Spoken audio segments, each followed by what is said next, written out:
To E24। मैं हूं नवीन सिंह भारद्वाज और जैसा कि मैं हमेशा से कहते आया हूं कि नेटफ्लिक्स कभी डिसअपॉइंट नहीं करता अपने वेब शोज और मूवीज के जरिए, और एक बार फिर से जादूगर लेकर आया है। और इस वक्त मैं कुछ दो ऐसे किरदारों के साथ बैठा हूं जिन्होंने अपने एक्टिंग के और दमदार परफॉर्मेंस के साथ ही हम सब के दिलों को जीता है। और जैसा कि इस फिल्म में कहा गया है, दिल को जीतने वाले को ही जादूगर कहते हैं। आप दोनों का बहुत बहुत स्वागत है E24 पे। We have Jitendra and Javed Jafri. Thank thank you you so much. Thank you thank you ना। Thank you. कैसे हो आप लोग? बहुत बढ़िया बहुत है। अच्छे। मूवी मुझे बहुत पसंद आई। बहुत ही अच्छा ट्रेलर था, लोगों को बहुत ज़्यादा पसंद आया। मैं कमेंट्स के थ्रू देख रहा था एंड लोगों को बहुत ज़्यादा पसंद आया। एंड मैंने अभी हाल ही में मैंने मूवी भी देखा, मुझे बहुत ज़्यादा पसंद आया। आप लोगों को ट्रेलर को लेकर किस तरह के फीडबैक मिले? जी तो आप बताएं पहले। काफ़ी अच्छा रिस्पांस है मतलब ट्रेलर पे, और मतलब वो लोग काफ़ी एक्साइटेड हैं जो पूरा स्पेस जो वर्ल्ड क्रिएट किया है हमने जादूगर के थ्रू। तो वो देख के लोग काफ़ी एक्साइटेड हैं, and I think they are expecting a lot from this movie. So hopefully जब वो मूवी देखें तो उनकी जो एक्सपेक्टेशंस हैं वो हम फुलफिल कर पाएँ। राइट। तो वी आर रियली एक्साइटेड कि वो रिस्पांस कैसा होगा। जावेद सर। नहीं, रिस्पांस तो ट्रेलर का मतलब बहुत ही अच्छा है, और मेरे लिए भी एक अलग जोन है फ्रॉम पर्सपेक्टिव ऑफ जिस जॉनर की फिल्म से जुड़ा हूँ मैं। तो एक्साइटमेंट मेरे लिए भी खुद है अब definitely. Talking about this project, Jitu, हमने देखा है कि आप जो भी प्रोजेक्ट लेते हैं लोगों को बहुत ज़्यादा पसंद आता है। क्या कुछ देखा आपने इस प्रोजेक्ट में जिसके लिए आपने इसे हाँ कहा था? आई थिंक सबसे पहले तो जो जो जो लोग फिल्म बना रहे थे, समीर सक्सेना एंड बिस्वापति सरकार, वो उनके साथ मैं काफ़ी टाइम से काम कर रहा हूँ। एंड काफ़ी टाइम से वो लोग लगे हुए थे कि एक फ़िल्म वो बनाएं और इस तरह की फ़िल्म बनाएं। तो काफ़ी स्पेशल एंड यूनिक फिल्म है।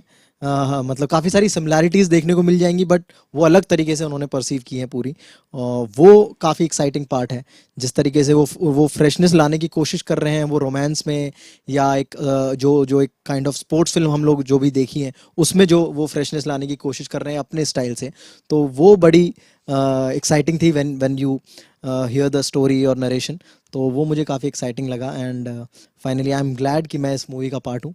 और और शूट के दौरान भी बहुत एंजॉय किया है हमने, हर हर सीन शूट करते हुए या हर मोमेंट शूट करते हुए बहुत मज़ा आया। जावेद सर, इस प्रोजेक्ट को लेने के लिए आपको क्या इस प्रोजेक्ट में इस किरदार में क्या पसंद आया था जिसके लिए आपने हाँ कहा था? ये मुझे कहानी बहुत अच्छी लगी जब मैंने पढ़ी, और फिर उसके बाद फिर अपना किरदार देखा। मैं कभी सिर्फ अपना किरदार नहीं पढ़ता हूँ, मैं पूरी कहानी पढ़ता हूँ और फिर देखता हूँ कि ये किरदार जो मुझे निभाने के लिए अप्रोच किया गया है, तो उसमें मुझे लगा कि एक पोटेंशियल था और अ, एक ऐसा पहलू था जो अ, शायद मैंने इतने सालों में किया नहीं, राइट। इस तरह का रोल और जो शेड्स इसमें थे। तो मेरे लिए वही एक्साइटिंग था, और बाकी लोग जो जुड़े हुए थे इनकी क्रेडिबिलिटी भी थी कि भाई इनका काम इन TVF और इन्होंने जो कुछ बनाया था वगैरह। तो मुझे लगा कि नहीं यार, अच्छे बहुत अच्छे लोग हैं, एक अच्छी टीम है, और एक अच्छी टीम के साथ जुड़ना भी एक बहुत अच्छे एक्सपीरियंस की बात होती है, और एक मेरे हिसाब से इट्स अ प्रिविलेज कि आप एक अच्छी टीम के साथ जुड़ें और अच्छा काम साथ में मिलकर करें। सो होपफुली या जी तो हमने देखा है कि इसमें आप जादूगरी का खेल दिखा रहे हैं। अगर थोड़े से में अगर हमें आप अपने किरदार के बारे में बताना चाहें, जो जिन्होंने देखने वाले मूवी जो देखने वाले हैं उनको अगर बताना चाहें तो। आई थिंक सबसे पहली बात तो मुझे लगता है कि हाँ, जो मैंने अभी तक कैरेक्टर्स किए हैं वो जनरली बहुत पढ़े लिखे कैरेक्टर्स होते राइट। हैं। तो ये पहला कैरेक्टर है जो एकदम आवारा है, और ठीक है, जो शायद जिस मुझे पता भी नहीं है कि वो कैरेक्टर ने क्या पढ़ाई की है या कितने तक की उसने पढ़ाई की है, तो मुझे कुछ भी आइडिया नहीं है। मुझे पता है कि हाँ, उसको जादू दिखाने का शौक है, और मतलब जब प्यार होता है तो वो प्यार करता है, लेकिन पता नहीं उतनी शिद्दत उसमें होती है कि नहीं, उसे पता भी होता है कि नहीं कि ये प्यार है या क्या है। तो काफ़ी काफ़ी अतरंगी सा कैरेक्टर है, राइट। जो मुझे तो करने में बहुत मज़ा आया। लेट्स सी ऑडियंस को कैसा लगता है। जावेद सर, थोड़े से में अगर अपने किरदार के बारे में अगर बताना चाहें तो। इसका नाम प्रदीप है। फुटबॉल खेला करता था एक ज़माने में, अब कोच हो गया है। मीनू का चाचा है, एक भाई था जो नहीं है, भाभी थी नहीं है। तो अब दो मर्द हैं, एक घर में रहते हैं, कोई औरत नहीं है। एक रिश्ता मतलब बाप की तरह है, बाप नहीं है। और कई चीज़ें हैं जो इस कैरेक्टर में ख़ास तौर से काफ़ी बोझ लेके चल रहा है। फ्रस्ट्रेशन है, राइट। गुस्सा है, अ, अ, कॉम्प्लेक्स है अंदर, एक गिल्ट है, तो कई सारे इमोशंस इसके अंदर बंधे हुए हैं और कुछ अचीव करने की कोशिश कर रहा है किसी वजह से। उसका एक एक बाद में फिल्म में हम देखते हैं क्यों वो करने की कोशिश कर रहा है। तो बट आई थिंक मुझे ये पहलू जो है ये बहुत इंपॉर्टेंट इस कैरेक्टर के पहलू हैं और बहुत ही इंटरेस्टिंग रिलेशनशिप बनता है इसकी वजह से। राइट जितेंद्र, हम आपसे जानना चाहेंगे कि after doing such a big project जिसमें आपकी बहुत ज़्यादा तारीफ हुई थी, उसके बाद क्या आपको लगता है कि आपके ऊपर थोड़े बहुत परफॉर्मेंस प्रेशर भी थे, बिकॉज लोगों की उम्मीदें आपसे बहुत ज़्यादा हैं अब? आई थिंक हाँ, मतलब पिछला प्रोजेक्ट कैसा रहा और वो सक्सेसफुल हुआ या नहीं हुआ, वो तुम आगे लेके नहीं जा सकते हो। राइट तुम्हें वो वहीं पे रोकना पड़ता है कि हाँ ठीक है, अब ये नई चीज़ है। तो पिछला जैसा भी रहा, उसको चाहे बहुत ज़्यादा सक्सेस मिल गई हो या फिर वो उतना सक्सेस नहीं मिली हो, तो वो आप अपने दिमाग में प्रेशर नहीं रख सकते। तुम एक नए नए फिल्म को दिखा रहे हो, नई कहानी बोल रहे हो एंड जिस एक्साइटमेंट के साथ वो कहानी हमने बनाई है या एक्टिंग की है मैंने जिस एक्साइटमेंट के साथ तो वो एक्साइटमेंट अभी होनी चाहिए नई इस कहानी के लिए। तो वही है कि एक ये नई कहानी है, नया किरदार है एंड मैं बहुत सारे लोगों को ये कहानी और ये फिल्म दिखाना चाहता हूँ एंड मैं सबको कहना चाहता हूँ कि प्लीज़ देखो फिल्म और बताओ कैसी लगी। तो आई डोंट थिंक कि वो प्रेशर अभी है। आई थिंक काम करते वक्त एक प्रेशर रहता है कि मैंने ये प्रोजेक्ट जो मैं कर रहा हूँ ये पिछले वाले से कितना अलग है, वो सारी चीज़ें चलती हैं दिमाग में कि मैं उसकी तरह तो नहीं बोल रहा हूँ या उसकी तरह तो बात नहीं कर रहा हूँ। तो वो डिस्कशंस होते हैं, वो सारी चीज़ें तुम्हारे दिमाग में चलती हैं। But once you are done with it, जो तुमने काम कर लिया है, उसके बाद वो स्ट्रेस नहीं ले सकते कि लोग तुमसे क्या एक्सपेक्ट कर रहे हैं, क्योंकि वो एक्सपेक्टेशंस कुछ भी हो सकती हैं ऑडियंस की तुम्हारे से। तो वो बहुत डिफिकल्ट है कि कोई भी एक्सपेक्टेशन तुम फुलफिल कर पाओ। तुम बस अपना काम कर सकते हो, उस पर प्रेशर ले सकते हो, उस पर तुम सोच सकते हो हर तरह की चीज़ें, बट रिजल्ट क्या होगा वो मुझे लगता है कि वो अनप्रिडिक्टेबल है। जावेद सर, फुटबॉल कोच हमने देखा है, इसमें आप एक किरदार प्ले कर रहे हैं, तो क्या इसके लिए आपने कुछ प्रैक्टिस किया था कि हाँ कोच बनना है तो मुझे भी फुटबॉल खेलना है, ऐसा कुछ? नहीं, आई थिंक एक या दो सीन्स थे मेरे शॉट्स जहाँ पे मैं फुटबॉल खेल रहा राइट बाकी तो एक एटीट्यूड की ज़रूरत होती है। वो तो ऑब्जर्वेशन से समझ में आ जाता है कि आप किस तरह से आप एक कोच को या एक टीचर को या बिकॉज एक छोटा शहर है और कहीं वो दिख रहा है कि मतलब कहीं अपने अंदर ये खुद जानता है कि यार ये टीम कुछ कर नहीं सकती है, लेकिन फिर भी वो इस कन्विक्शन से आगे बढ़ रहा है कि नहीं शायद कुछ कर ले। तो वो शायद में बहुत कुछ एक पूरा अपनी जिंदगी उस शायद के भरोसे वो जी रहा है। एक अलग पागलपन है इस किरदार का। बिल्कुल सही। जी, तो जादूगर बने हो आप, तो क्या कुछ मैजिक ट्रिक्स आपने सीखे क्या बैक ऑफ द स्टेज, या फिर कुछ वैसा आपने कुछ ट्रेनिंग लिया था?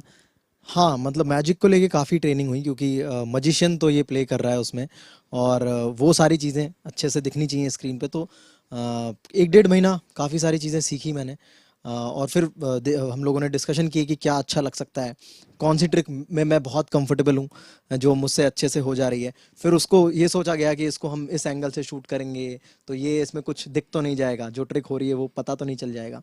तो वो सारे डिस्कशन हुए, कैमरा के साथ रिहर्सल्स हुई, वो मैजिक्स के साथ, वो मैजिक ट्रिक्स के साथ। तो काफ़ी सारी चीज़ें सीखी एंड उसमें से कुछ चीज़ें आपको फिल्म में देखने को मिलेंगी। कोई ऐसा सीन जावेद सर जो आपके दिल के बहुत करीब है इस मूवी से, जो आप हमें बताना चाहें? एक्चुअली एक सीन है हम दोनों का जहाँ वो एक गुस्सा, फ्रस्ट्रेशन, इमोशनल ब्रेकडाउन होता है दोनों का एक तरह से, और वो सीन आई थिंक मेरे लिए emotionally it was a very difficult भी था और लेकिन बट बहुत सेटिस्फैक्शन भी मिला उस सीन को करने में। वो जो ट्रॉफी होती है टूट जाती है एंड वो राइट आई थिंक वो एक आई लाइक उसमें मुझे I enjoyed that scene yes emotionally. How about you? I think this is one of those scenes जो बहुत हमेशा से, मतलब एक वो भी था कि हाँ ये सीन जब आएगा तो कैसे परफॉर्म करना है, पर ज़्यादा मतलब उस बारे में ज़्यादा सोच नहीं रहे थे, क्योंकि वो वेट कर रहे थे कि कब आएगा तब करेंगे। And I think it's one of the favourite scenes. और भी एक सीन है जो एक साइकिल वाला बिट है आरुषि और मेरा, तो वो काफ़ी इंटरेस्टिंग तरीके से लिखा है बिस्सो ने, तो वो करते हुए काफी मजा आया। That was my best scene. अगर आप मेरे से पूछना चाहें तो दैट साइकिल वाला scene was my best scene. जादूगरी से रिलेटेड है, तो क्या आप लोगों ने कभी इस तरह कोई अपनी मेमोरी अगर आप शेयर करना चाहें जिसमें आप लोग कहीं अटेंड करने गए हो, कोई जादू का कोई खेल या फिर कुछ ऐसा, या आप लोग का कुछ इंटरेस्ट रहा हो? मैंने ज़्यादा मोस्टली बच्चों की पार्टी में होते ना, वो मैजिशियन आते थे, और आई थिंक वो जिन्होंने हमको ट्रेनिंग दी ना, फॉर यू, हाँ हाँ हाँ हाँ, आलोक। तो एक बार वो मेरे बेटे की पार्टी में आए थे, बहुत पहले की बात है, हम टॉकिंग हो गए 20 साल, हाँ 20 साल। बट मैंने कोई थिएटर में जाके जादू का शो नहीं देखा, मेरी कोई याद नहीं है उससे जुड़ी हुई, चाहे वो इंडिया में हो या अब्रॉड हो। तो मैंने कोई मैजिक शो ऐसा लाइव नहीं देखा है अब तक, आई डोंट नो, शायद देखा है। How about you? मैंने तो बहुत सारे शोज देखे हैं। तो मैं जहाँ से बिलोंग करता हूँ वहाँ पे एक टॉकीज हुआ करता था, उधर फिल्में ज़्यादा नहीं लगती थी। तो हर साल में वही हर 2-3 महीने के लिए कोई ना कोई जादूगर आता था। मुझे नाम भी याद है, मतलब पहला जो जादू का शो देखा था बड़ा, वो था जादूगर त्रिकाल सम्राट। ओह और उसके बाद जो जादूगर आए थे वो थे जादूगर वी सम्राट। तो वो लोग काफ़ी, मतलब ऑलमोस्ट सेम तरह की ट्रिक्स थी उनकी, सेम शो थे कि बीच में से किसी लड़की को काट के वापस जोड़ देंगे, ठीक है, लड़की को हवा में उड़ाएंगे। तो वो बड़ा फैसिनेटिंग था वो देखना, पहली बार वो शो देखना और जो उनका पूरा परफॉर्मेंस थी जो जादूगर की, वो बड़ा इंग्रॉस हो जाता था मैं उन परफॉर्मेंस में कि ये कैसे कर रहे हैं। तो और पूरे टाइम मैं भी घर पे अपना ऐसा वो केप बनाने के लिए मैं अपना ऐसा तौलिया बांध के और फिर मैं कुछ कुछ करते रहता था पूरे टाइम, और कुछ कुछ ट्रिक्स मैं सीख लिया था उधर से। तो मैंने तो बहुत सारे शोज देखे हैं जादू के। अच्छा, गिवन अ चांस तौलिया अच्छा, गिवन अ चांस आप दोनों को अगर कोई मैजिक पावर अगर मिले तो कौन सा मिलना चाहिए जो आप इस्तेमाल करना चाहेंगे? सारे बुले पॉलिटिशियंस को गायब कर दो। हाउ अबाउट गायब चीजें गायब करना, मतलब वो मजेदार होगा जब दोस्तों के बीच में तुम बैठे हो और उनके सामने से उनकी कोई फेवरेट चीज तुमने गायब कर दी, और फिर उनका क्या रिएक्शन होता है, तो वो मजेदार होगा। गायब करना, अगर पावर मिल जाए कि गायब हो जाओ तुम खुद से और तुम इनविजिबल होके चीजें देखो, तो वो और मजेदार होगा। चलिए, thank you so much guys हमारे साथ बने रहने के लिए, and I really love the movie, and हम सबको उम्मीदें हैं इस मूवी से, and we all are waiting for Jaadugar to release on Netflix. Thank you so much.